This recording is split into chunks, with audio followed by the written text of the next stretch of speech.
I'm a country loon at heart, with that I'll never part. Big in a rock or spreading muck, I'm a country loon at heart. I'm an expert, of course, with a tractor or a horse, swiping greeps or pooing neeps, I'm a country loon at heart. Nae matter fit I'm doing, be it scarifying or ploughing, putting sheep in their pens or feeding the hens, I'm a country loon at heart. Out in the open air, fa could ask for mair, a clear blue sky, milking the kye, I'm a country loon at heart. In rain or in the shine, I feel awfy fine, with my tackety beats, casting the peats, I'm a country loon at heart. I ken him a bit of roch, I wash in the horse's troch, I drink in pubs, o'er the heathen dubs, I'm a country loon at heart. In my kilt I'm an awfy tough, but it fairly makes you cough, when you're doup you tear and the pike it weir, I'm a country loon at heart. Be it big and stray in the barn, or up to your oxters and sharn, watching the cats, chasing the rats, I'm a country loon at heart. Nae fancy mate for me, just porridge and brose all day, loaf and baps and a plate of saps, I'm a country loon at heart. And when the day is done, I like to hae some fun, with bonny Jean, the kitschy dame, I'm a country loon at heart. And when I settle down, it winna be in a tune, but in a butt and ben down in the glen, 'cause I'm a country loon at heart. Now here we are, recht in the heart of Buchan, and I couldn't think of a better place to start than the square at Mintlaw, or should that be the roundabout at Mintlaw. There's no doubt that somebody'll keep us recht. Now I spent 3 most enjoyable years looking onto this very spot. I used to bide in that house over there. And I can tell you that the warmth of the folk certainly made up for the cold climate. With that in mind, I wrote a wee tune entitled, appropriately, The Heart of Buchan Waltz.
Another abiding memory of my young days is of the friendship that existed between the bairns.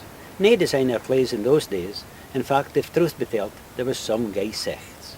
Fear as kept mice in a monetary sense, but rich in spirit and optimism, and in some cases, as the years wore on, achievement beyond their wildest dreams.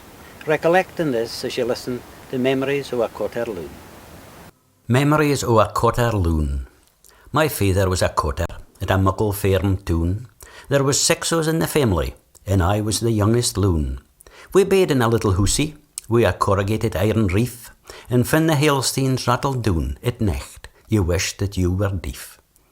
You pulled the blankets out your head and fussled Auntie Mary, saying chance to peeky out about, your een great big and weary. But still they rattled on like drummers arguing mad, the work of the deal you'd set yoursel, the nasty neck o' a jad. Our house was nothing fancy, it had a flagget fleer, and Father claimed his rightful place in the wooden iron chair.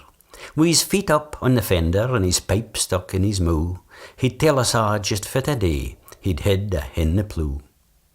The strafe of his beats was drying out, sitting on the bink. His sharny dangers, shining black, was gieing off a stink. His fingernails were blackened, his brow still wheat and damp, sweaty beads a' glistening in the light of the paraffin lamp. We sleeped in a box bed, stappit in baith head and tail. There was nae sick things a toilet, just a nora pail. The mattress was a rockin' hard and fu' o' stewy calf, and now and again it tickled ye and made ye roar and laugh. At other times it was na so fine, it fairly made ye birstle. Fin wi' your doup ye come in touch wi' a muckle thorny thistle. But with sacks in a bed, you hadna much room, so you just lay there on your back and hope to God the thistle didna mak a second attack. Mither was I kept on the go, fae morning through to dark, baking, knitting, washing, and a' different kinds of work. Porridge in the morning, a pot of broth for the next 2 days, making jam and churning, and darning a' our clays. Water had to be carried for the spooty down the road, the table, scrubbit senseless, added to her load. The butcher come on a Thursday, when we got a bean for making soup, but aye her biggest trouble was getting the chuckens back in their coop. For toys we just had Mackie Owens. No, we didn't hae that much. But my pride and joy was my rabbit in its little wooden hutch. And at rodin time we aye could feel making and sundry suffer, as we flew about round corners, blawing rodins through our pluffer. The squeal come next, and off we set, taking shortcuts through the park, shouting, "Look, there goes a peasy, and that little ane's a lark." But winter time was different. He'd down against the drift. This squeal idea, if I'd my way, I'd gie it gay short shrift. Saturdays now, I like it best. I get dad a han, to saw the sticks, muck out the hens, or onything that was gone. And Finny was the toonser, I got to hash the neeps, and Sandy handed out of the brush and tell't me to swipe the greeps. But times move on, and bairns grow up and have to flee the nest, out into the world to mak their way, to do their very best. Fae humble hames, just like my ain, there's mony a lad set out, with hopes and plans and dreams, and sometimes een or twa doubts. It says a lot for country folk that so mony see it through, to reach their goals in countries, the world o'er. Fae engineers to bobbies, sodgers of the highest rank, teachers and other professions, fae the ministry to the bank. But ask them off and they hae a minute, fit's meant maist to them, and wi' a voice they'll tell you, it's fit I learned at hame. So fae the days of poverty and straining at the yoke, these men of the world will never forget to pay homage to their folk. There's a place that I couldn't very well miss out in our travels, for this is where it all began for me. I'm sitting on the cross at Woodhead, where as bairns we used to gather to play, and in fact your progress in life was judged by which step you could jump off. And in fact, when you reach this little in here and jump down onto the grass that used to be there without skin on your knees, you were just a gay manny. At that time, of course, Woodhead and that big little place called Fyvie was the extent of my world. But and these were happy days. But except when you're here, then a visit to the dentist was called for. The place where I was brought up. 'Twa suitors we had, and they couldn't be beat, making sure that abody had sheen for their feet, chapping and tackets so strecht and so true, still managing to speak wi' a puckle segs in their moo. Then there was the tailor, aye sitting cross-legged, making suits for the farmers, fae Gight ower to Sigget. He'd spit on his iron, bringing great clouds of steam, saying, "Get on with the needle, to tak up a hame." The smithy was far, you were telt dodgy jokes. Far loons took their bikes to get new brakes and spokes. The smith used his hammer wi' a bang and a clatter, and the iron, reed het, gaed fizz in the water. There wasna a pub when I was there first, but that didn't stop folk fae slaking their thirst. There was a back roomie in the only licensed shop. On maist nights of the week, it was aye chock-a-block. The watchmaker's shop had clocks a' ower the place, ben the back wa, and in a fancy glass case. They'd tick it and talk it, and some get a chime, yet the watchy aye said, "God, am I short of time?" We even had a manny, wi' a garvey thrashing mull, and it needed a steam engine to gie it a decent pull. As it trailed round the farm, sometimes twa in a day, spewing out the shillocks, the corn and the stray. There was this little shop that sold sweeties and fags, ice cream and biscuits and apples in bags, fit by sweepers and haircuts, just tak your pick, and hands a pontoon, they aye took a trick. You could even put on a bet on a horse, highly illegal you ken, at that time of course. It was fairly the hub o' our village life, and a grand excuse to get awa for the wife. The dentist manny, his name it was Broon, came eens a week, out for the toon. The tools o' his trade gaed abdy a fear, pliers, a needle, and for the bleed, a pail and the fleer. Sit ye doon, he would say, and open your moo. My God, that's a big een, it'll need a gay poo. 5 jugs of the needle, oh, off a sair. Then he pulled like a dervish for 10 minutes or more. As ye rug it and tug it, ye slip it off the cheer, and just about land it flat out on the fleer. Your moo it had lost, a sense and a feeling. There was skin, teeth and bleed, ower the ceiling. So that is my story, there's nae more to tell. If ye recognise the place, just keep it to yoursel. But if you're still wondering far on earth it could be, when you think o't, it could be only way between you and me. Well, we've reached Gight Castle, one time residence of the Gordons of Gight, a place steeped in history, and even to this day it has a certain mystique about it. I can mind being told about the treasure and the secret tunnel and the bottomless hagberry pot, and even as a youngster I queried that fact and said if the hagberry pot was bottomless, why did the water nae run out? However, as they say, from such tales legends are made. My memories of Gight Castle are a bit more recent. The famous Gight Games used to be held here, and I spent many a Sunday afternoon clambering about in these self-same ruins, and even having a picnic down in the grass, when, funnily enough, the sun aye seemed to shine. That is my memories of Gight Castle.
We've left Gight Castle ahin, and our next port of call is here at the Hawks, the home of the famous Turriff show. Abdi has their own favourite story to tell about Turriff on show day. I've gathered together some of my memories, so come on, what are we waiting for? And I'll even make sure you get in for nothing. Recollections of Turriff show. The Turriff show famed far and wide, in towns as well as the countryside.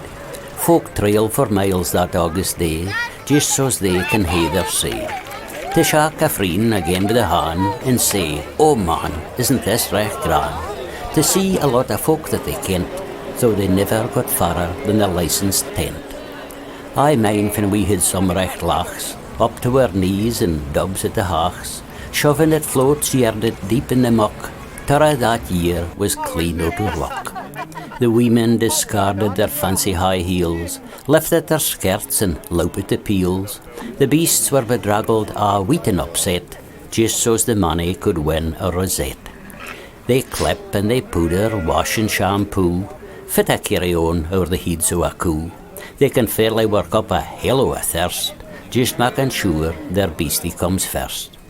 As the time draws near for the last lick and spit, the pride of the ree looks her very best yet.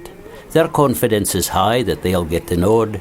After all, the judge is their ain Uncle Dod. As all the folk crammed into the den, the secretary was clucking like a clucking hen. "Full money's in," was the plea for the pressmen. The treasurer cocked his head and said, "I dinna recht ken. But the money's nae feel. He's up a' his back teeth. We'll just mak it 5,000 more than Keith." Over in the WRI marquee, there's lots of bacon for all to see. Scones and bannocks so licht and tasty, hame-made jam and fluted pastry. The judge says, "This'll take me a week. If I taste them all, I'm bound to be sick. Ach, I'll just do the same as I did last year. First prize to Mrs. Thompson, the Crescent New Deer." The machinery new is off a high tech. Nae much use for Crudy's big hake. All things awa for a beanie's heed. Combines and diggers bigot for speed. He casts his mind back and claws his bald napper, and thinks of the days he sow seed for a hopper. That's progress, he says, with realisation. He'll never understand this computerisation. Goats and gimmers and guinea pigs, trotting horses, racing gigs, money selling candy floss, traffic jams out as far as Melmoss. Cheviot yows and Jersey coos, leghorn hens and cushy doos, skirling pipes and marching bands, marquee dances Jimmy Shand. Loons with a dram trying to be James Bond, loping into the boating pond. Foreign names I canna say, Limousine and Charolais, Romagnola and Maine and Jew, Cemental, Holstein and Belgian Blue. Folk for Plady and folk for art middle, cues to eat and cues to piddle. A dram or twa and a warm glow, that's my memories o' Turriff show. As a loon, about the only time I ever saw the sea was on an Insta-E route into Turriff. Turriff, with its rowing boats and its paddle boats and its swimming pool, was a different world to me. There was a cafe that, as far as I can mind, I had a smell of disinfectant and sold awful fine ice cream. Now I'm back once again to these shores on a fine sunny evening to see the splendour of Macduff by the sea. There is a bonny fishing town. It is the real Macduff. Its braes and hills are famous, they fairly mak ye puff. And down on the low shore, nae matter fit ye dee, the wind's aye caul and wintry, blawing off the sea. They're proud of their ain wee town, are the folk of Macduff. Their men, as well as their fishing boats, are made o' stern stuff. The sea's their way o' living, and it has been so for years. So we it comes, the nagging doots, the windering, and the fears. But when the sun is shining, it's aye been awfu' rare to tak a toddle ben the road to the pool at Turriff. But some folk are getting aller and have to stop at the top of the hill and turn around and mak their way recht back to Gailey Mill. The golf course is aye tidy for the wheel-off lads a play, and it's still as good as ever to view all Gamery Bay. And if we turn westwards, towards the Devon tide, we winna say our much about the folk on the other side. The hoosies, trim and painted, with gardens green and neat, seagulls swooping fae on high, landing at our feet. All worthies at the harbour gathered to air their views on the price of fish, the weather, and other local news. They're soaking up the atmosphere, contented to a man. A diet of herring and tatties has fairly kept them gone. To be a Macduffer, they should be proud. In fact, they are recht lucky. For after all, as some folk say, they could aye be biding in Bucky. We've moved from the coast a fair few miles and landed at Newborough in the Eithin estuary. The Eithin has aye been a bit in the shadow of that mere illustrious pair, the Don and the Dee. But the Eithin played a big part in my early life, paddling in the shallows, swimming in the pools, and trying to guddle a slippery salmon from below the banks, and crossing the shacking briggies. And I can tell you they could fairly shack, and it took a fair bit of concentration and the balance of a trapeze artist to reach the other side. And thanks for all the happy times, I composed Mists Over the Eithin.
In recent times, there's been a more than welcome addition to country life.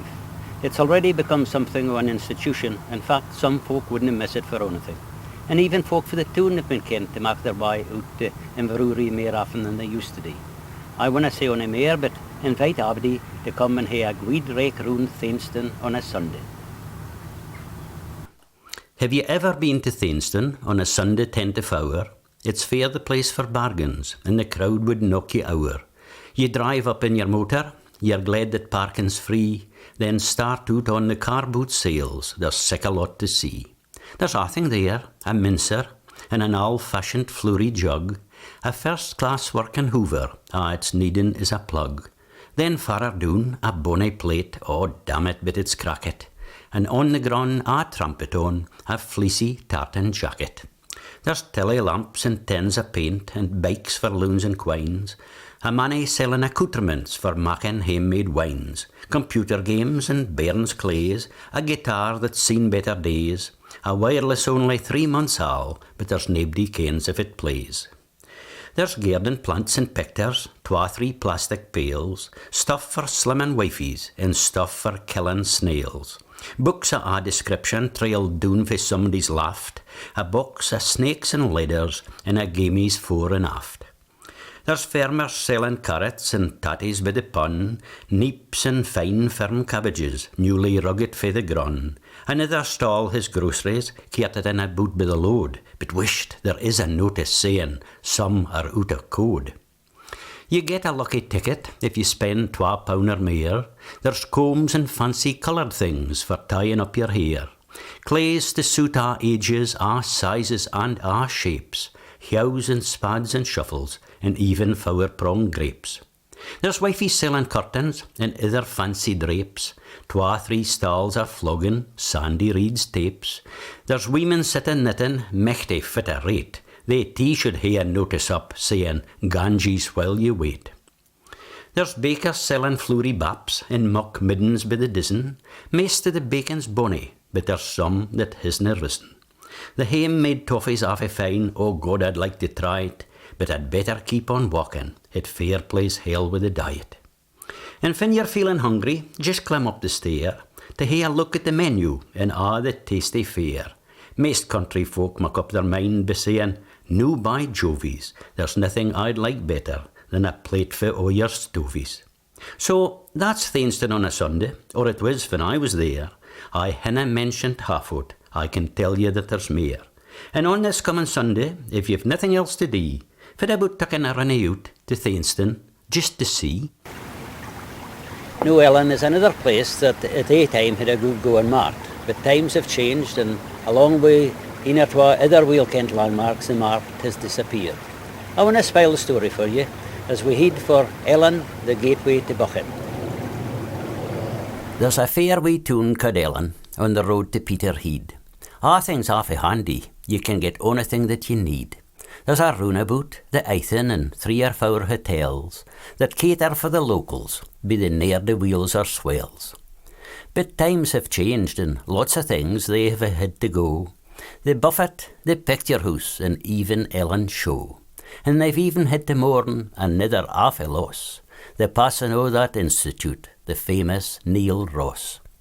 They've got a fancy shopping square with shops both big and sma', a travel agent with holidays, be it after sun or snaw. There's a cost cutter, a 4 boys, and of course there is a mace. And once a year you canna get moved, the day of the Ellon Raft race. Now, if you need a painter, just phone for Lawrence Mill. The lads for Rayburn and Christie'll help you mark your will. And if you want a table or a bitty curtain rail, you canna do ony better than wait for Fraser's sale. But if your needs are greater, fae slabs to fancy trees, there only is a place to gang, and that is JRD's. The Ellon Times and of course the Squeak bring us all the news, with sport and Rotary meetings, and even the price of coos. There is a big supermarket for you can easy spend a mint, and if you push their trolleys, the damn things aiging squint. It's awfully busy at the post office, it's just packet full. When you gang to collect your pension, you can count on haeing to queue. Ellon's senior citizens are becoming lazy clorts as they sit back in luxury at Slater and Maudley courts. Eithin Vale and Meadowvale spile them every day, and some'll hardly lift a hand to mak a cup of tea. To get a haircut in Ellon they come fae near and far, by bike and bus they travel, and some come in their car. No matter if you're married or single, a laird or a navvy, they sit you down in a little place that used to be the lavvy. Ellon's still a country town with more than a attraction. The Meadows Complex, a prime example of community action. The golf course sets high standards. It's held in high esteem, except when you lose the little bar among the funds and bream. But Ellon's getting bigger as every year passes, to cater, they say, for the Isle folk masses. But we hope when Isle's finished and gas is at a peep, we'll all see Ellon settle down and gang back again to sleep. I composed a tune, but didn't hear a name for it at that time. This good lady, Davina Dickey, one of the nicest folk you could ever wish to meet, came to my rescue. She looked out of her window across in the hoosey over there and saw, in the dam, the bonny swans of Crichie. That's how the tune, which has become a firm favourite with North East folk, got its name.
Our next tale is about another country loon, but in his case things didn't work out as he had planned.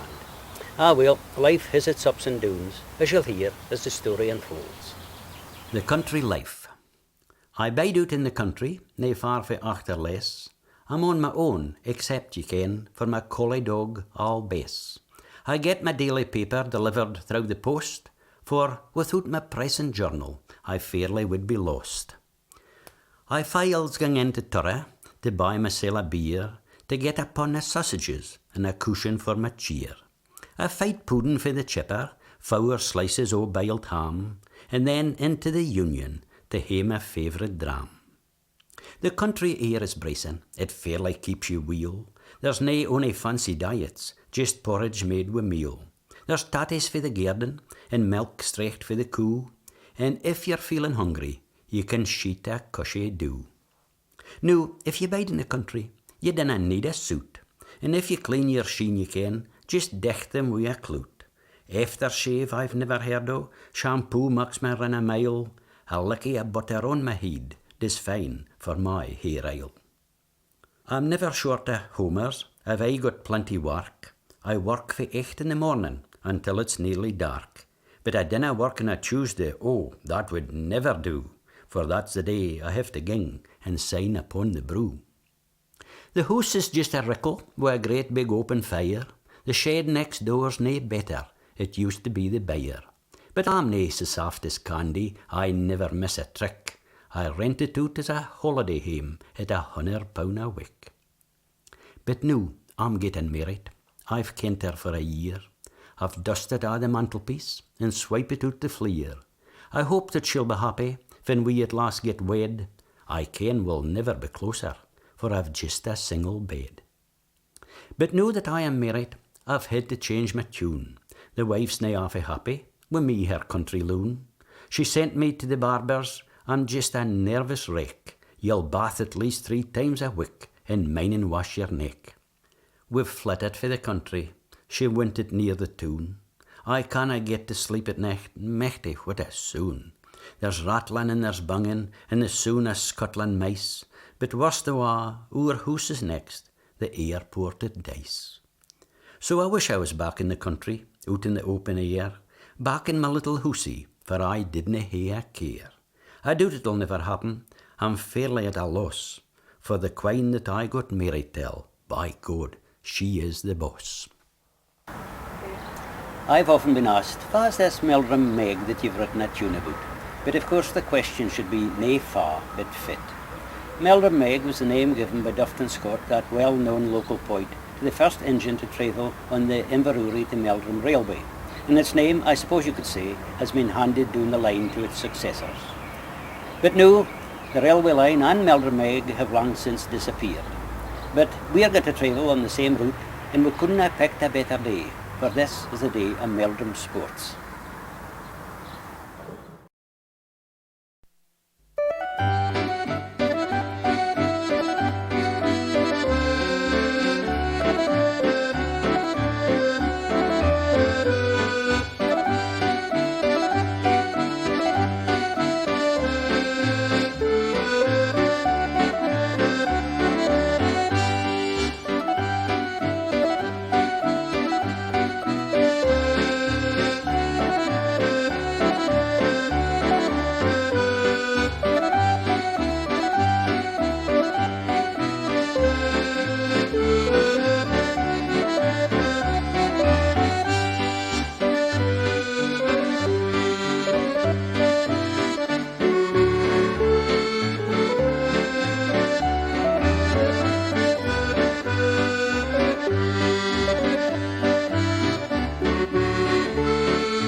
Like all else, our corner of the country has its sad times as well as its happy times.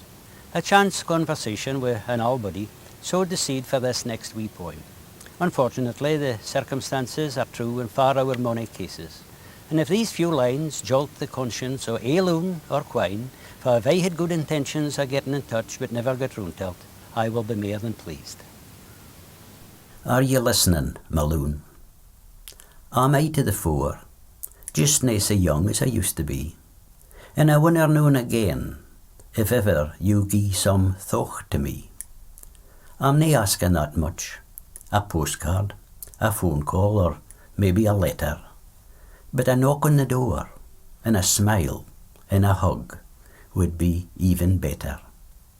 I think back in time when I was younger, and you just a bairn, as I walked through the wood with you, a sma bundle, in the crook o' my arm, a black curly head and twa sparkling brown een, days long ago, as far awa as the man in the mean. School days flew by at lightning speed, then teenage years we a' that brings turned your heed. Afore I kent for the time had gone, ye'd up and teen off, I was left on my own. As the years wore on, we drifted apart. You were out of my life, but still in my heart. I thought long about you, I mony a necht. I prayed through the darkness into daylicht. Had life work it out? Had ye plenty o' wealth? Far in the world were ye? Did ye aye hae your health? Were ye married by now, wi' a family o' your ain? Would I live to meet them, or see you again? And so if you're listening and feel like answering my prayer, I'll draw to a close, I winna say mair. I'll be sitting at the window, watching the gate, but dinna leave too long, for baith our sakes, dinna be late. Nae mony genuine country men folk can be seen without their bonnet. I eens kent such a chield that had a naffy habit of losing his bonnet, but of course he didn't say, I've lost my bonnet. It was aye mere something like, I've deemed again, I've tint my lid. I bought it years and years ago for Al Simpson's travelling van. It cost me 3 and 4pence, and it's been wi' me loon and man. The ups and downs that we have seen fae sorrow through to fun, I think I'll sell the story to the Mail or to the Sun. Its early days were easy, worn only to the kirk, but ae winnie Sunday morning it was stewed on by a sterk. Its bonny checks were clarted, and used to mak ye sick, so I took it, tea and wore it, through the rest o' the week. Back to front I stuck it, when I sat to milk the coo, and I aye wore it at an angle, ony time that I got fou. I even wore it at my wedding, as I walked down the aisle, and I wore it yon Black Tuesday, the day I got to jail. Ropes and feet washings, there's nae money that it's missed, and it's never been that far awa when my sweet's hearts have been kissed. Fae Cresot and Timmer Sheddies to red and choked drains, my lids aye kept me company, happen up my brains. I wore it to dances, and basket west drives, planting the tatties and flitting beehives, cow ploughing matches, a heeling show at Dundee, and we've even climbed the mither tap up Benahee. We've been to Majorca, oh God it was hate, and even my lid didn't care for the mate. It sweated and spluttered, all covered in stew, and left a fight mark at the top of my brew. On the plane coming home, the hostess sat in my lap and said, you'd look better without your cloth cap. But I said, oh nah, we've aye been together, you'd better get off, you're as all as my mither. I wore at the time I was feeling recht ill, and spent 2 or 3 weeks in Forester Hill. When the doctors asked questions and gave me the drugs, I just pulled my lid recht down over my lugs. On the day I was scared that I war fae Ward 9, I said to the nurse, "Noo my lid ye maun mine." When the anaesthetic wore off and I een smear came roun, there was my friend on the top of my croon. As times worn on, the linings got tattered, the snoots are greasy, lurket and battered, but we winna be parted, no nae me and my lid, I wouldna be without it for 1,000 quid. And when the time comes to put me in my box, I'm nae a bit worried about trousers or socks, but I'll tell you recht noo, there's a thing that I'll need, and that is my lid, set square on my head. Earlier on in Memories of a Cotter Loon, I mentioned hopes and plans and dreams. In what can often be an uphill struggle, dreams are fit folk cling till, however unrealistic they may be. Dusk is often a time of peace and serenity, so let's put the twa together and go dreaming at dusk.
And so our travels are over. We've covered a fair bit of the countryside, and I hope I've brought back memories to some and whetted the appetite of others. The North East is rich in beauty and heritage, and it's there recht on your doorstep for all to see. I'll leave you with a few lines of verse which I can honestly say sum up my own views of the North East and its folk. All I think of the country is the place I'd like to be. The purple hills, the open road, the Eithin, dawn and dee. The cosy folk so plain and true, without ony airs or graces, moulded into their way of life with rugged, rosy faces. The soughing wind blaws in your face and the sun aye seems to shine. The yalla bream is glistening as it's been since the start o' time. A rabbit rens, a pheasant sits, a flower waits for its bee. They a' seem to be gone out of their way to gie a country welcome to me. The clippet yow with its knocket look watches out the neighbour's park, and coming face to meet you, the shepherd's dog, wi' wagging tail and friendly bark. The postie in his brecht-reed van, making his way on his daily roon, kens nothing about Abdi, it's fairly different for the tune. So sitting here on the brow of the hill, looking out to east and west, far better would you want to be, the country stood the test. With the treasures o' this north-east grun, I can never see me pairt, for, as I've said so many times afore, I'm a country loon at heart.